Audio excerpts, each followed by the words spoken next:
लाडक्या बहीण योजनेची केवायसी राहिली, लाडक्या बहीण योजनेची तुमची केवायसी झाली नाही, तर लाडक्या भगिनींनो, अशा लाडक्या बहिणींची केवायसी होणार आहे. तर मग आता कोणत्या लाडक्या बहिणींची केवायसी होणार आहे? लाडक्या बहिणीची केवायसी बंद झाली की सुरू आहे? तर सुरू आहे. हो, पण कुठे सुरू आहे?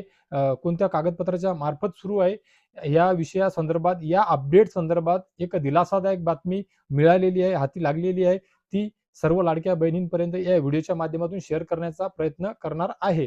तर लाडक्या भगिनींनो, ज्या लाडक्या भगिनींना पती नाहीत, वडील नाहीत, त्या लाडक्या बहिणींची, बऱ्याचशा लाडक्या बहिणींची OTPद्वारे, आधारद्वारे आणि त्या नातेवाईकाद्वारे संलग्न नसल्यामुळे केवायसी राहिलेली आहे. तर मग आता या लाडक्या बहिणींची केवायसी होणार की नाही होणार हा प्रश्न पडलेला होता.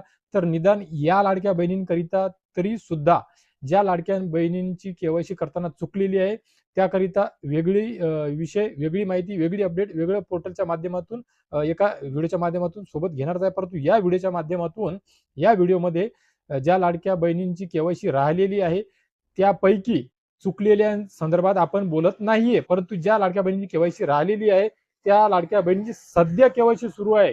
तर मग ही कुठे सुरू आहे ते आपण या व्हिडिओच्या माध्यमातून पाहण्याचा प्रयत्न करणार आहोत लाडक्या भगिनींनो. तर लाडक्या भगिनींनो, काही महिलांना अजूनही या योजनेसाठी केवायसी करता येणार आहे, हेच आपण या व्हिडिओच्या माध्यमातून सांगणार आहे, पाहणार आहे. तर ज्या महिलांना पती किंवा वडील नाहीत, अशा महिलांना अजूनही केवायसी करता येणार असल्याने त्यांना मोठा दिलासा मिळालेला आहे लाडक्या भगिनींनो. तर लाडक्या भगिनींनो, अंगणवाडी सेविकांकडे जमा करण्यात आलेल्या कागदपत्रांच्या आधारे केवायसीची प्रक्रिया सुरू आहे. तर लाडक्या बहिणींकरिता, लाडक्या बहिणी अंगणवाडी सेविकांकडे जी कागदपत्रे जमा केलेली आहेत, त्यांच्या मार्फत, म्हणजे त्या करत आहेत का? तर त्याची पुढची प्रक्रिया, प्रोसेस अशी आहे, कुठे सुरू आहे? तर ती जिल्हा महिला बाल विकास अधिकारी हे त्यांच्या लॉग इन वरून केवायसी करत आहेत. तर लाडक्या भगिनींनो, ही महत्वाची अपडेट, एक महत्वाची बातमी होती, जी आपल्यापर्यंत मी शेअर करण्याचा प्रयत्न करत आहे, जेणेकरून तुमच्या मनामध्ये जो संभ्रम आहे की आमची केवायसी राहिली नाही, आता आम्ही केवायसी करायची कशी, केवायसी करायची कुठे, पोर्टल तर बंद आहे, आधार नाही आहे, आधार सोबत मोबाईल नंबर लिंक नाही आहे, वडील नाही आहे, किंवा पती नाहीये, अशा परिस्थितीमध्ये आम्ही काय करायचं? तर त्यांच्याकरिता अंगणवाडी सेविकांकडे कागदपत्रे जमा करण्याकरिता सांगण्यात आलेलं होतं. एक फॉर्म सुद्धा देण्यात आलेला होता. तो फॉर्म सुद्धा जमा करण्याकरिता सांगण्यात आलेलं होतं. तर आता त्या कागदाद्वारे, अंगणवाडी सेविकांकडे जी कागदपत्र जमा केलेली आहेत, त्या कागदांद्वारेच जिल्हा महिला बाल विकास अधिकारी जे आहेत, ते त्यांच्या लॉग इन वरून केवायसी करत आहेत. तर या लाडक्या बहिणींनी निश्चिंत राहायचं आहे. त्यांची केवायसी होऊन जाईल आणि त्यांची केवायसी झाल्याच्या नंतर त्यांना त्यांच्या अनुदानाचे जे वितरण आहे ते सुरळीत प्रमाणे सुरू राहणार आहे. सध्या सुद्धा त्यांचं वितरण बंद होणार नाहीये. भलेही नोव्हेंबर महिन्यामध्ये त्यांच्या अनुदानाचे ₹1500 आलेले नसतील, हरकत नसावी. पण मिळालेल्या माहितीनुसार, सांगण्यात आलेल्या माहितीनुसार, त्यांना, त्या लाडक्या बहिणींना सुद्धा आताच त्यांचे राहिलेले पैसे आणि सोबत ₹3000 मिळणार आहेत. आणि जर त्यांना नोव्हेंबरचे पैसे सध्या नाही मिळाले, तर ₹3000 आता मिळतील. आणि हे जे ₹1500 आहेत, ते महिला बाल विकास अधिकारी जिल्हा यांच्या लॉग इन वरून केवायसी झाल्याच्या नंतर, इथून पुढच्या हप्त्याच्या सोबत हा जो हप्ता राहिलेला आहे नोव्हेंबरचा, हा हप्ता आणि त्याचा पुढचा हप्ता, असे 2 हप्ते त्यांना परत मिळतील. म्हणजे आता जर 4500 नाही आले, तर आता 3000 येतील आणि पुढच्या वेळेस त्यांना परत एक वेळ ₹3000 त्यांच्या खात्यावर, आधार संलग्न खात्यावर जमा होणार आहेत. तर लाडक्या भगिनींनो, केवायसी संदर्भात काही लाडक्या बहिणींकरिता ही दिलासादायक बातमी आहे.